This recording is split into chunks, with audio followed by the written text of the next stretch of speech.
ಏನೋ ಮಾತಾಡ್ಬೇಕು ಅಂದ್ರಂತೆ ಅಮ್ಮ ಹೇಳಿದ್ರು.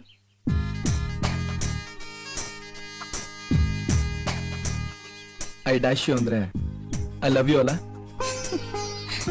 ಗೊತ್ತಿಲ್ಲದೆ ಕೇಳ್ತಾ ಇದ್ದೀನಿ. ಅದೇನು ಈ ಲವ್ ಅನ್ನುವಾಗ ನಿಮ್ಗೆ ಅಷ್ಟೊಂದು ಧೈರ್ಯ ಬಂದ್ಬಿಡುತ್ತೆ. ಅದೇ ಈ ಮದುವೆ ವಿಷಯ ಬಂದಾಗ ಫುಲ್ ಎದುರ್ಕೊಂಡು ಸೈಲೆಂಟ್ ಆಗಿ ಡೌ ಮಾಡ್ತಿರಲ್ಲ, ಯಾಕಾಗೆ? ಹಾಗಲ್ಲ. ಈಗೇನು ಮಾತಾಡ್ಬೇಡಿ, ಆಗ್ಲೇ ಬೇಕಾದಷ್ಟು ಮಾತಾಡಾಯ್ತಲ್ಲ. ಈಗ ನಾನು ಕೇಳೋದಕ್ಕೆ ಉತ್ತರ ಕೊಟ್ರೆ ಸಾಕು. ನಂಬರ್ 1, ನನ್ಗೆ ಈ ಮದುವೆ, ಪ್ರೀತಿ, ಪ್ರೇಮ ಇದೆಲ್ಲದಕ್ಕಿಂತ ಮುಖ್ಯವಾದದ್ದು ನನ್ನ ತಾಯಿ. ನಾನೊಬ್ಳು ಅನಾಥೆ. ತಂದೆ, ತಾಯಿ, ಅಕ್ಕ ತಂಗಿರ ಜೊತೆ ಬೆಳೆದವಳಲ್ಲ. ನಿಮ್ ತಾಯಿನ ನನ್ನ ತಾಯಿ ಅನ್ಕೋತೀನಿ.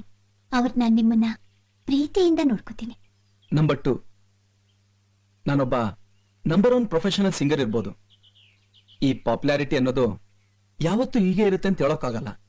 ನಾನ್ ನಿಮ್ಮನ್ನ ಪ್ರೀತಿಸ್ತಿರೋದಕ್ಕೆ ಕಾರಣ ನಿಮ್ಮ ಪಾಪ್ಯುಲಾರಿಟಿ ಅನ್ನೋದು ನಿಜ. ಆದ್ರೆ ನಾನು ಪ್ರೀತಿಸ್ತಿರೋದು ನಿಮ್ಮ ಪಾಪ್ಯುಲಾರಿಟಿನಲ್ಲ, ನಿಮ್ಮನ್ನ, ನಿಮ್ಮ ಸಂತೋಷನ, ಹಾಗೆ ನಿಮ್ಮ ದುಃಖನೂ ಕೂಡ ಜೊತೆ ಜೊತೆಯಾಗಿ ಹಂಚ್ಕೋತೀನಿ. ನಾನ್ ನಿಮ್ಮ ಶ್ರೀಮಂತಿಕೆ ನೋಡಿ ಬಂದವಳಲ್ಲ. ನಿಮ್ಮ ಜೊತೆ ಗಂಜಿ ಕುಡಿದು ಬದುಕಬೇಕಾಗಿ ಬಂದ್ರೂ ಸರಿ, ಸಂತೋಷದಿಂದ ಸ್ವೀಕರಿಸ್ತೀನಿ. ಆದ್ರೆ ನಿಮ್ಮ ಹೆಂಡತಿಯಾಗಲ್ಲ, ನಿಮ್ಮ ಅಭಿಮಾನಿಯಾಗಿ ನೀವು ಪಾಪ್ಯುಲಾರಿಟಿ ಕಳ್ಕೊಳ್ಳೋದಕ್ಕೆ ನಾನು ಯಾವತ್ತೂ ಬಿಡೋದಿಲ್ಲ.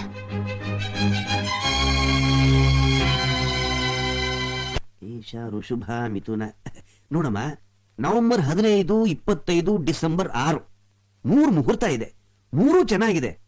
ತಪ್ಪುದ್ರೆ ಶೂನ್ಯ ಮಾಸ ಬಂದ್ಬಿಡುತ್ತೆ. ಸಂಕ್ರಾಂತಿವರೆಗೂ ಏನು ಮಾಡೋ ಹಾಗಿಲ್ಲ. ಅಯ್ಯಯ್ಯೋ, ಅಷ್ಟು ದಿನಗಳು ಕಾಯೋದ್ ಬ್ಯಾಡಿ ಶಾಸ್ತ್ರಿಗಳೇ.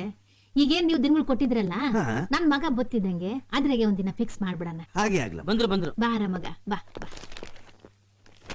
ಅಪ್ಪ, ನಿನ್ ಮದುವೆಗೆ ದಿನಗಳನ್ನ ಪುರೋಹಿತರು ಹೇಳವ್ರೆ.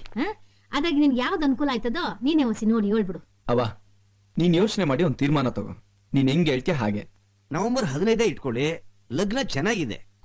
ನಿಶ್ಚಿತಾರ್ಥ ಯಾವಾಗ? ಯಾವಾಗ ಯಾಕೆ ಶಾಸ್ತ್ರಿಗಳೇ, ಈಗ್ಲೇ ಆಗ್ಬಿಡ್ಲಿ. ಪಾಪ ನಮ್ ಗೀತಂಗೆ ಅವ್ವನೂ ಇಲ್ಲ, ಅಪ್ಪನೂ ಇಲ್ಲ.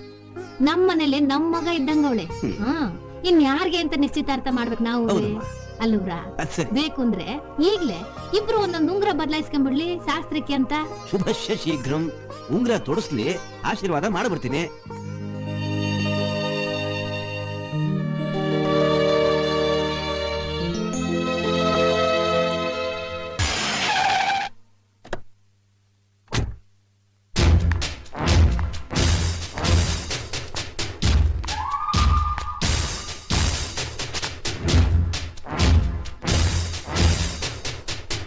ಓದು, ಚೆನ್ನಾಗ್ ಓದು.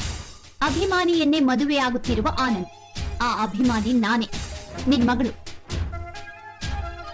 ಅಪ್ಪ, ಇದನ್ನ ನೀವು ಸರಿಯಾಗಿ ನೋಡಿ. ನನ್ನ ಕೈಲಿ ಏನು ಆಗೋದಿಲ್ಲ ಅಂತ ಹೇಳಿದ್ರಲ್ಲ, ಈಗ ನೋಡಿದ್ರಾ? ಇದು ಆರಂಭ. ಇನ್ನು ಮೇಲೆ ನಾನು ಯಾರು ಅನ್ನೋದನ್ನ ತೋರಿಸ್ತೀನಿ.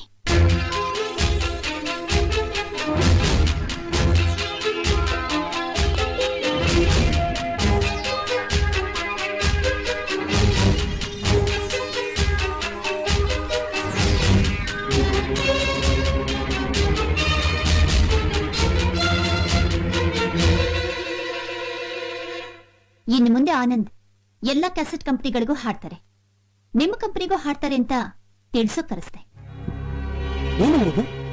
ಹೌದು, ಆದ್ರೆ ಅವ್ರು ಹಾಡೋ ಪ್ರತಿ ಹಾಡಿಗೆ ಸಂಭಾವನೆ 10,000 ರೂಪಾಯಿ ಅಲ್ಲ, 25,000. 25,000ನಾ? ಏನ್ madam, Kannada cassette industry market ಹೇಗಿದೆ ಅಂತ ನಿಮ್ಗೆ ಗೊತ್ತು. ಅಂತದ್ರಲ್ಲಿ ನೋಡಿ, ಮಾರ್ಕೆಟ್ ಅನ್ನೋದು ನಾವು ಕ್ರಿಯೇಟ್ ಮಾಡೋದು. ಇದು ಬಿಸ್ನೆಸ್. ದುಡ್ಡು ಮಾಡೋದು ಹೇಗೆ ಅನ್ನೋದು ನಿಮಗೆ ಗೊತ್ತಿದೆ. ಆನಂದ್ ಅವರೇ ಬೇಕು ಅಂದ್ರೆ ರೇಟ್ ಒಪ್ಕೊಳ್ಳಿ, ಇಲ್ಲ ಅಂದ್ರೆ ಆಯ್ತು ಬಿಡಿಯಮ್ಮ, ರೇಟ್ ಹೇಗೋ ಅಡ್ಜಸ್ಟ್ ಮಾಡ್ಕೋತೀವಿ. ಬಟ್ ಡೇಟ್ ಪಕ್ಕ ಆದ್ರೆ ಅದ್ರ ಬಗ್ಗೆ ನೀವೇನು ಯೋಚನೆ ಮಾಡ್ಬೇಡಿ.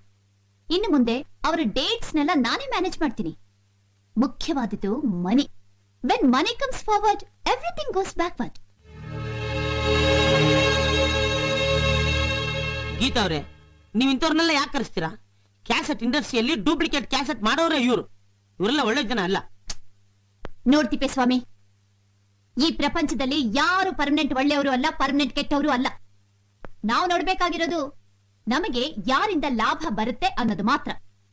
ಯಾರು ನಮಗ್ ಜಾಸ್ತಿ ದುಡ್ಡು ಕೊಡ್ತಾರೋ ಅವ್ರಿಗೆ ಮಾತ್ರ ನಾವು ಡೇಟ್ಸ್ ಕೊಡ್ಬೇಕು. ಹಂಗಂತ ಇಂತ ತಗಡಿಗಳಿಗೆಲ್ಲ ಆಡ್ಬಿಟ್ರೆ ನಮ್ಮ ಆನಂದ್ ವ್ಯಾಲ್ಯೂ ಏನಾಗುತ್ತೆ ಗೊತ್ತಾ ನಿಮ್ಗೆ? ಏನೂ ಆಗಲ್ಲ. ಜನ ಆನಂದ್ ಹಾಡ್ಗೋಸ್ಕರ ಕ್ಯಾಸೆಟ್ ತಗೋತಾರೆ ಹೊತ್ತು ಕ್ಯಾಸೆಟ್ ಕಂಪನಿ ನೋಡಲ್ಲ. ಆದ್ರೂ ಇದನ್ನೆಲ್ಲ ಮಾಡಕ್ ಮುಂಚೆ ಆನಂದ ಒಂದ್ ಮಾತು ಕೇಳ್ಬೇಕಿತ್ತು. ಹೌದವ್ವ, ಅವನು ಒಂದ್ ಮಾತು ಕೇಳಿದಿದ್ರೆ ಚೆನ್ನಾಗಿರ್ತಿತ್ತೇನೋ ಅನಿಸ್ತದೆ. ಅಮ್ಮ, ಆನಂದ್ ಮಗು ಇದ್ದ ಹಾಗೆ. ಅವ್ರಿಗೆ ಈ ಬಿಸ್ನೆಸ್ ಸೂಕ್ಷ್ಮಗಳು ಅರ್ಥ ಆಗಲ್ಲ. ಅವ್ರಿಗೆ ನಾನ್ ಹೇಳ್ತೀನಿ, ನೋಡ್ತಾ ಇರಿ, ಆನಂದ್ ಅಂದ್ರೆ ಬರೀ ಕರ್ನಾಟಕ ಅಲ್ಲ, ಬಾಂಬೆ, ನ್ಯೂಯಾರ್ಕ್, ಲಂಡನ್ ಎಲ್ಲ ಕಡೆ ಫೇಮಸ್ ಆಗ್ಬೇಕು. ಅದಕ್ಕೆ ನಿಮ್ಮ ಆಶೀರ್ವಾದ ಬೇಕಮ್ಮ. ಆಯ್ತವ, ಹೆಂಗು ನೀನ್ ಅವನ್ನ ಮದುವೆ ಮಾಡ್ಕೊಳ್ಳೋಳು. ಏನ್ ಮಾಡಿದ್ರೆ ಅವ್ನ್ ಒಳ್ಳೇದಾಯ್ತದೆ ಅನ್ನೋದನ್ನ ಯೋಚನೆ ಮಾಡವ. ಕಂಗ್ರಾಚುಲೇಷನ್ ಮಿಸ್ಟರ್ ನಾಯ್ಕ್, ನೀವು ಬಾಂಬೆನಲ್ಲಿ ಒಳ್ಳೆ ಹೆಸರು ಮಾಡಿದಿರಾ, ಅದ್ ನನಗೆ ಚೆನ್ನಾಗಿ ಗೊತ್ತು. ಆದ್ರೆ ಇಲ್ಲಿ ಬಂದು ಬರೀ ಪಾರ್ಟಿ ಕೊಟ್ಟರೆ ಸಾಲದು, ಒಳ್ಳೆ ಸಿಂಗರ್ ನ ಹಿಡಿಬೇಕು. That is most important. You are right mister Rao. ಅದಕ್ಕೆ ನಮ್ ಲೋಕಲ್ ಮ್ಯಾನೇಜರ್ ಹೇಳಿ ಇಲ್ಲಿರೋ ಎಲ್ಲಾ ಸಿಂಗರ್ಸ್ ಇನ್ವೈಟ್ ಮಾಡೋದಕ್ಕೆ ಹೇಳಿದ್ದೀನಿ. That's good mister Naik.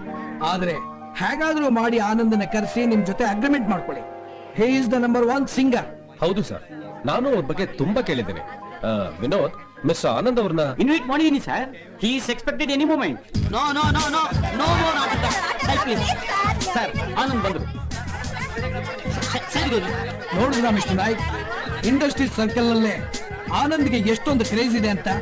ಇನ್ನು ಕಾಮನ್ ಪಬ್ಲಿಕ್ ಎಷ್ಟು ಚೆನ್ನಾಗಿ ರೆಸ್ಪಾಂಡ್ ಮಾಡ್ಬೋದು ಅಂತ ಗೊತ್ತಾಯ್ತಲ್ಲ. ನೋಡಿ, ಆ ಜೊತೆನಲ್ಲಿ ಇದ್ದಾಳಲ್ಲ ಆ ಹುಡುಗಿ, ಅವಳೇ ಆನಂದನ್ ಮದುವೆ ಆಗೋಳು ಮುಂದೆ. ಈಗ ಸದ್ಯಕ್ಕೆ ಆನಂದನ್ ಡೇಟ್ಸು, ಪ್ರೋಗ್ರಾಮು ಎಲ್ಲ ಅವಳೇ ನೋಡ್ಕೊತಾಳೆ. First you try to tap, then automatically he will follow. ಆಮೇಲೆ ಆಮೇಲೆ ವೆಲ್ಕಮ್ ಸರ್. Hello. ಇವ್ರು ಮಿಸ್ಟರ್ ನಾಯಕ್, ನಮ್ಮ Bombay company manager. Mister Anand, the great singer. Sir. Very nice to meet you sir. ನಿಮ್ ಹಾಡುಗಳು ನಾನು ತುಂಬಾ ಕೇಳಿದ್ದೀನಿ, ಬಹಳ ಚೆನ್ನಾಗಿ ಹಾಡ್ತೀರಾ. Really I am your fan sir. Thank you sir. ಬನ್ನಿ, please join the party. Mister Anand, ಏನ್ ತಗೋತೀರಾ? Scotch, whisky?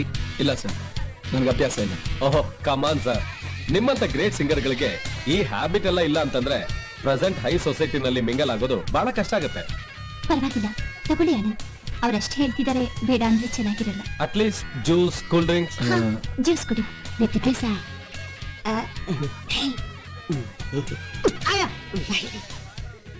ನೋಡ್ಲ,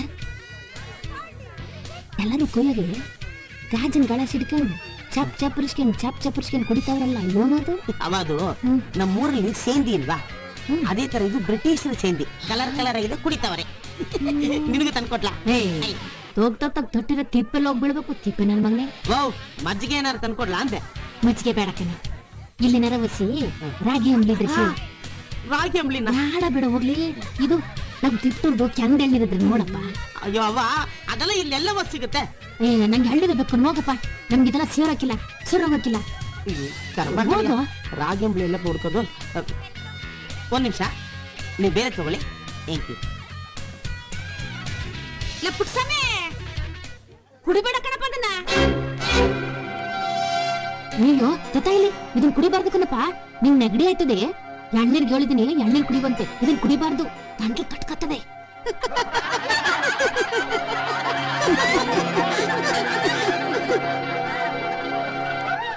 ಕಾಕ್ಟೇಲ್ ಪಾರ್ಟಿ ಬಂದು ಎಳ್ನೀರ್ ಕುಡಿತಾರಂತೆ. Absolutely nonsense. ಸಾಧ್ಯ ಫೀಡಿಂಗ್ ಬಾಟಲ್ ತಂದು ಹಾಲ್ ಕುಡಿ ಅಂತ ಹೇಳಿಲ್ವಲ್ಲ. ಸ್ಟೂಪಿಡ್. ಹಳ್ಳಿ ಗುಗ್ಗುಗಳನ್ನ ಹೈ ಲೆವೆಲ್ ಪಾರ್ಟಿ ಕರ್ಕೊಂಡ್ ಬಂದ್ರೆ ಹೀಗೆ ಆಗೋದು. ಪಾರ್ಟಿ ಕಲ್ಚರೇ ಗೊತ್ತಿಲ್ಲ. ಪಾರ್ಟಿ ಕಲ್ಚರ್ ಅಂದ್ರೆ ಏನು ಅಂತ ಗೊತ್ತಿರಬೇಕು. ಸೂಪರ್ ಸ್ಟಾರ್ ಅಂತ ಬಿಲ್ಡಪ್ ಕೊಡ್ತಿರೋ ಇವನಿಗೆ ಏನು ಅಂತ ಗೊತ್ತಿಲ್ಲ. ಪಾಪ ಆ ಹಳ್ಳಿ ಹೆಂಗ್ಸಕ್ಕೆ ಹೇಗ್ ಗೊತ್ತಾಗ್ಬೇಕು? ಕಲ್ಚರ್, ಬಿಹೇವಿಯರ್, ಮ್ಯಾನರ್ಸ್, ನಮ್ ಪ್ರೆಸ್ಟೀಜ್ ಏನಂತ. Stop it I say.